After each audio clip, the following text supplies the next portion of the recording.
auction to sell ancient artifacts likely looted from Africa went ahead in Paris on Monday, despite calls to halt this controversial sale. British auction house Christie's sold 2 wooden statues made by the Igbo people of Nigeria to an online bidder for over 212,000 euros. That's more than 239,000 US dollars. Meanwhile, Sotheby's, the storied British-founded American auction house, is set to make millions from the sale of what it calls, quote, one of the most important works of African art ever to appear at auction.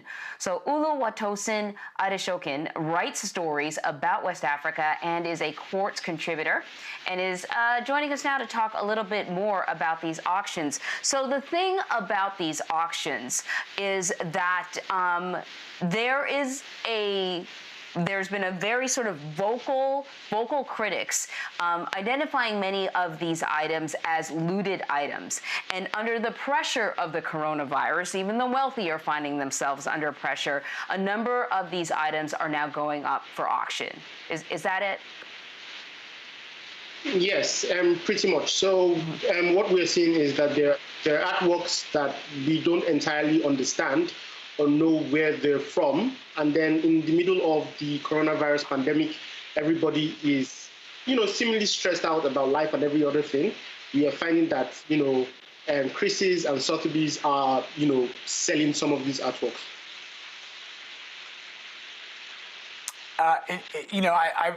When I was based in Nigeria, I did a couple of stories about this, about art and artifacts that were taken not just from Nigeria, but other countries in Africa and taken to European and Western museums.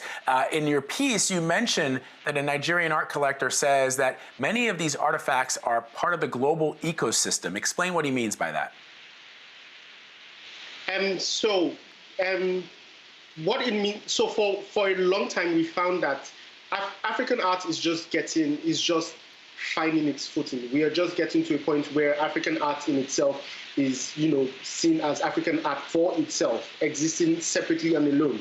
But before now, what we've seen is that African art has almost always been limited to just artifacts and artworks that were looted in the past. So now what Prince Yemisi Shillon, that he's one of Africa's biggest art collectors, is saying is that we need to establish ownership of these artifacts. So he's not exactly advocating for the artworks to necessarily be returned back to Africa or to be returned back here, because he believes that, he and a lot of other people believe that the moment the artworks are returned back here, they lose all sense of value because they are not part of a larger, ecosystem that says this is an artwork, this is what it's valued at. Also, in Nigeria, we don't entirely have great museums. We have one museum that, is named after the art collector, and then we have another museum that is coming to Benin City in 2021. But beyond those museums, we don't entirely have museums that, that exist as a worthy home for some of these artworks. It seems like, over the past, 10, 15 years, there has been increased sensitivity and awareness of, items that have been stolen, that they need to go back to the countries of their origin. And then it kind of seems like things are sort of falling apart. I know Emmanuel Macron commissioned a report on this, and it called for thousands of artifacts in French museums to be returned to Africa. But there's a bit of a catch. What's that catch?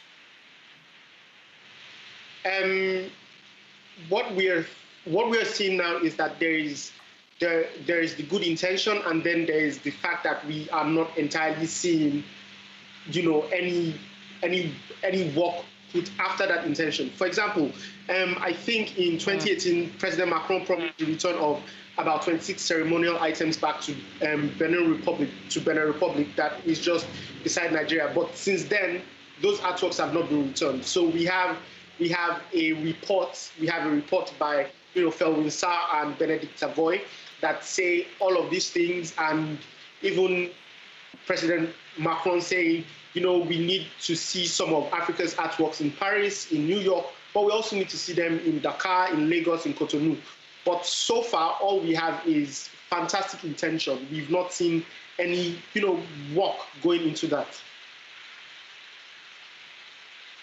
So you mentioned this a little earlier. How do African art museums compare to museums or galleries that people will visit, for example, in Europe? So we are just getting to a point where African galleries are, growing. So we have things like ArtX Lagos, we have the Relay Gallery, we have a couple of, art galleries that are coming up. We have the federal government, especially in Nigeria, we have the government-owned and controlled museums that are terrible. So based off of just those federal government-owned and controlled museums, the answer to a question about, returning some of those artworks will be no. But we have the Yemisi Shillon Museum of Art that is located in a university in Lagos. We have the museum that is built to be opened in 2021 in Benin City for some of these works to be loaned back. We also have a fantastic museum in Dakar. So the museums are not a lot, but we have a growing number of museums, and that in itself is encouraging. Some of the work. So what everybody is saying now is, at least what locals in Nigeria and West Africa are saying is, return some of these works to some of these new museums that, are good enough. They're beautiful enough. Yeah. Is this part of a bigger conversation that has to do with restitution and reparations for Africa, for the continent? Yes and no. So conversations about restitution and reparations, I'm of the opinion that we will keep having all of these conversations, but it's not something exactly tangible, something we can, put a pin on. But this is something we've seen African art. We're seeing artifacts. And the reason why some of these artifacts are actually gaining, some of these artifacts are in these conversations now is because beyond being artworks, a lot of them are actually religious symbols. And we find that, African languages, African heritage is being said to, be eroded. So these are parts and parcel of, African people. So that is why this is a particular conversation that we are having at the moment. Conversations about restitution, about reparations for Africans and for Black people everywhere will keep getting had, but I don't think there is something tangible that we can pinpoint to. Like, what does that conversation look like? Fascinating discussion. Oluwatosin Adeshokan, thank you very, very much, sir. This is really interesting. We appreciate your time. Thank you for having me.